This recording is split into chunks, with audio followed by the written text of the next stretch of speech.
हैदराबाद के मदाफाती इलाके जलपल्ली में एक जोरदार धमाका पेश आया, जहां 2 ऑक्सीजन सिलेंडर फटने से 3 अफराद शदीद जख्मी हो गए। ये वाकया पहाड़ी शरीफ पुलिस स्टेशन हदूद में पेश आया। इत्तलात के मुताबिक दोनों धमाके इतने ताकतवर थे कि आसपास के घरों की छतों को भी नुकसान पहुंचा, जिससे इलाके में खौफ हरास फैल गया। पुलिस फौरी तौर पर मौके पर पहुंची और जख्मियों को करीबी अस्पताल मुंतकिल किया, जहाँ उनका इलाज जारी है। ताहाल धमाके की असल वजह सामने नहीं आई, जबकि हुकाम वाक़े की तहकीकात कर रही है।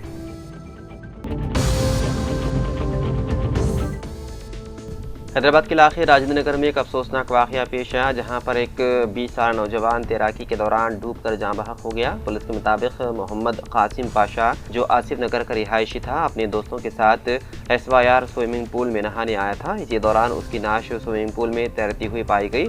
इंतजामिया ने फौरी तौर पर उसे करीबी अस्पताल मुंतकिल किया, जहाँ डॉक्टरों ने बाद मुआयना उसे मुर्दा करार दिया। पुलिस ने मुकदमा दर्ज करके तहकीकात शुरू कर दी। राजेंद्र नगर के SHO मुत्तू यादव के मुताबिक CCTV फुटेज का जायजा लिया जाएगा और अगर इंतजामिया की गफलत साबित हुई तो उसके खिलाफ सख्त कानूनी कार्रवाई की जाएगी।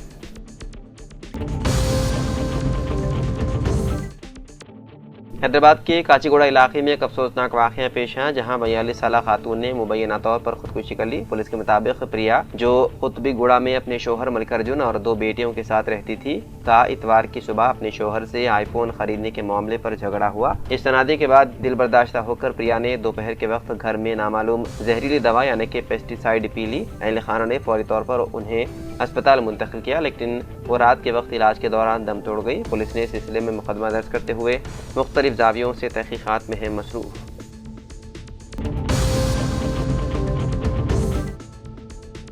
हैदराबाद के इलाके भोलकपुर की पद्मशाली कॉलोनी में वाक़ई प्लास्टिक अशिया बनाने वाली फैक्ट्री में इतवार की रात जबरदस्त आग भड़क उठी, जिससे इलाके में खौफ व हरास फैल गया। इत्तलात के मुताबिक आग फैक्ट्री के प्लास्टिक गोदाम से शुरू हुई और तेजी से करीबी दुकानों और घरों तक फैल गई। गहरे धुएं के बाइस मुकामी लोग घरों से बाहर निकल आए। वाक़े में गोदाम के अंदर मौजूद 2 अफराद धुएं के बाइस मुतासिर हुए, जिन्हें फौरी तौर पर करीबी अस्पताल मुंतकिल किया गया, जहाँ उनकी हालत मुस्तहकम बताई जा रही है। मजमूई तौर पर 5 मकानात और 2 गोदाम इस आग से मुतासिर हुए। वाक़े की इत्तला मिलते ही फायर डिपार्टमेंट और पुलिस मौके पर पहुंच गए और तकरीबन 10 फायर इंजनों की मदद से कई घंटों की जदोजहद के बाद पीर की अरल सुबह आग पर काबू पाया। ये वाक़या मुशीराबाद पुलिस स्टेशन हदूद में पेश आया। आग लगने की असल वजह ताहाल मालूम नहीं हो सकी, जबकि तहकीकात जारी है।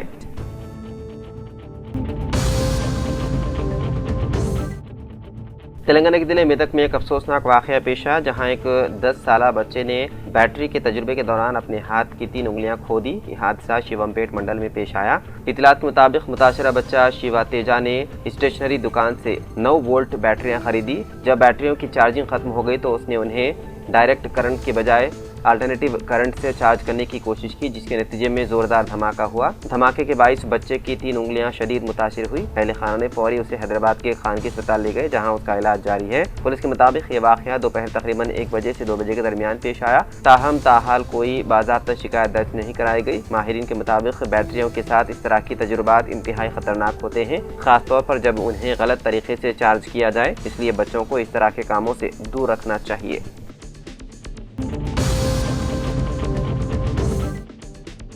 4 रियासतों आसाम, मगरबी बंगाल, तमिलनाडु, केरला और मरकज के ज़ेर इंतज़ाम पुडुचेरी में वोटों की गिनती का अमल जारी है। मगरबी बंगाल में तृणमूल कांग्रेस 96, बीजेपी 193 और कांग्रेस 2 नशिस्तों पर आगे चल रही है। तमिलनाडु में DMK 60, अन्नाडीएमके 62 और TVK 110 नशिस्तों पर आगे चल रही है।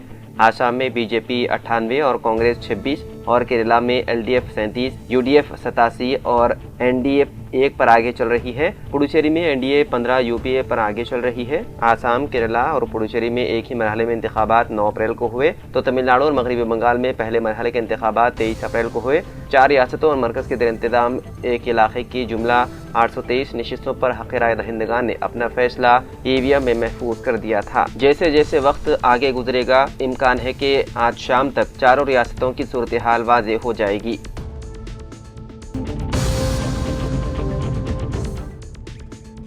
हैदराबाद में गैर कानूनी LPG रिफिलिंग रैकेट चलाने वाले 5 रुकनी टोली को गोशा महल पुलिस ने गिरफ्तार कर लिया। मुल्जिमान की शिनाख्त आले साई कुमार, D प्रवीण कुमार, मकादिया अमित कुमार, दलमुआ विनीत कुमार और पोसा गणेश के तौर पर हुई है। ये मामला उस वक्त सामने आया जब कम वजन यानी कि तकरीबन 28 किलो LPG सिलेंडर्स के फरोख्त की शिकायत मौसूल हुई। पुलिस ने शिकायत की बुनियाद पर एक गैर कानूनी मरकज पर छापा मारा, जहां ये गिरोह छोटे और कमर्शियल सिलेंडर्स में गैर कानूनी तौर पर गैस रिफिलिंग कर रहा था। इस अमल से न सिर्फ लोगों को धोखा दिया जा रहा था बल्कि इंसानी जानों को भी शदीद खतरा लाहक था। पुलिस ने मुल्जिमान के खिलाफ मुख्तलिफ दफात के तहत मुकदमा दर्ज कर लिया, जिनमें धोखाधही, आतिशगीर मवाद के साथ लापरवाही और इंसानी जान को खतरे में डालने जैसे जराइम शामिल हैं। इसके अलावा एक्सप्लोजिव एक्ट की दफात भी लगाई गई है। पुलिस मजीद तहकीकात कर रही है ताकि इस रैकेट के दीगर मुमकिन रवाबित का भी पता लगाया जा सके।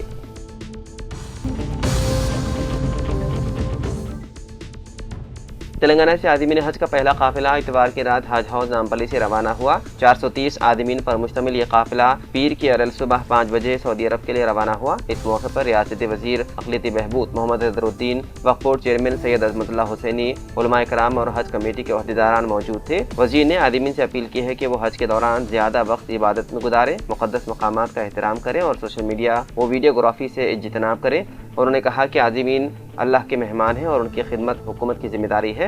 रवानगी के दौरान जज्बाती मनाज़िर देखने में आए जब अहले खाना ने अश्कबार आंखों से अपने प्यारों को अलविदा किया और दुआ की दरख्वास्त की। इंतजामिया ने एम्बारगेशन पॉइंट पर बेहतर इंतजाम किए हैं। हज परवाजों का सिलसिला जारी रहेगा। दूसरी फ्लाइट पीर को जबकि तीसरी फ्लाइट उसी दिन शाम को रवाना होगी। मजमूई तौर पर 430 आदमीन इब्तिदाई मरहले में रवाना हो रहे हैं, जबकि इस साल हैदराबाद एम्बारगेशन पॉइंट से तकरीबन 9,960 आदमीन हज अदा करेंगे।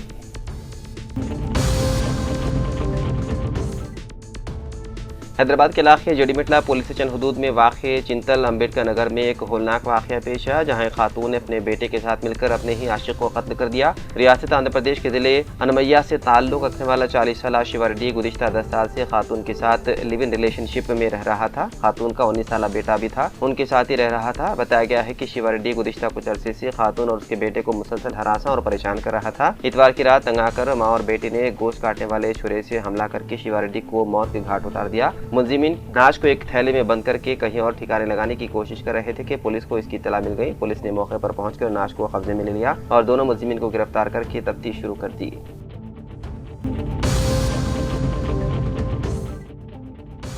तेलंगाना के वज़ीर सेहत दामोदर राज नरसिम्हा ने कहा कि उस्मानिया जनरल अस्पताल कॉम्प्लेक्स की तामीर का काम गोशा महल में तेजी से जारी है और हुकूमत ने साल 2027 के अख्तिताम तक कॉम्प्लेक्स की तकमील का निशाना मुकर्रर किया है। उन्होंने कहा कि अवाम के लिए इंतहाई असरी सहूलतों के साथ हॉस्पिटल की नई इमारत तामीर की जा रही है, जिसमें असरी टेक्नोलॉजी के अलावा बेहतर इंफ्रास्ट्रक्चर की सहूलतें रहेंगी। वज़ीर सेहत के मुताबिक मरीजों को बेहतर तिब्बी सहूलतों की फराहमी हुकूमत का बुनियादी मकसद है और डॉक्टर्स के अलावा हेल्थ केयर स्टाफ के लिए बेहतर सहूलतें हासिल रहेंगी। रियासत के मुख्तलिफ अजला के अलावा दीगर रियासतों से मरीज उस्मानिया अस्पताल रुजू होते हैं। उस्मानिया मेडिकल कॉलेज की ग्रेजुएशन डे तकरीब से खिताब करते हुए दामोदर राज नरसिम्हा ने ग्रेजुएट्स को मुबारकबाद पेश की और कहा कि तिब एक इंतहाई मोतबर और आवाम के लिए काबिल भरोसा पेशा है। इस पेशे को इख्तियार करते हुए कमर्शियल बुनियादों की बजाय इंसानी हमदर्दी की बुनियाद पर गरीबों का इलाज किया जा सकता है। गवर्नर शिव प्रताप शुक्ला ने तलबा में डिग्री तकसीम की। Vice chancellor Kaloji Narayana Rao health university doctor Ramesh Reddy, director medical education Narendra Kumar और principal Osmania medical college Rajarao भी मौजूद थे।